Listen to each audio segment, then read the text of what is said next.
மக்களே, டிமார்ட்டில் ஒரே ஒரு பில்லோ வாங்கலான்னு கூப்பிட்டு வந்தா மக்களே. பில்லோ வாங்கிட்டோம். ஆனால் பில்லோக்குள்ளே பார்த்தீங்கன்னா ஒரு கூடையை ரொப்பிட்டா. அதை தாண்டி இங்கே உட்காந்து ஏதோ ஆராய்ச்சி பண்ணிட்டு இருக்கா. பாப்போ என்ன பண்ணுற? பாப்பாக்கு டீ கப்பு. ஏண்டி உன் பாப்பா வந்து இந்த திருவண்டு டீ கப்பு தான் டீ குடிப்பானா? அது உனக்கு வேணும். அது பாப்பாவுக்கு உனக்குன்னு சொன்னால் வாங்கி தர மாட்டேன்ட்டு பாப்பாவுக்குன்னு பில்லை பிட்ட போடுற.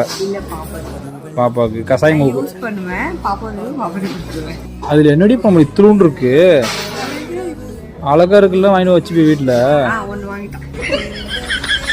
பைத்தியம். மக்களே, இந்த பொண்டாட்டிங்கெல்லாம் தொடப்பு வாங்கணும், பாய் வாங்கணும், தலைகாணி வாங்கணும், இப்படி டிமார்ட் இது மாதிரி பெரிய பெரிய சூப்பர் மார்க்கெட் கூப்பிட்டா நானே வாங்கிட்டு வந்தேன் அப்படி நீங்களே வாங்கிட்டு போயிருங்க. எனக்கு கால் வலிக்குது. இது வரைக்கும் ஒரு 20 ரன் அடிச்சிருப்போம் அந்த டிமார்ட்டை. ஏமோ போதும் வாமோ. பாப்பாக்கு ஸ்நாக்ஸ் போட்டு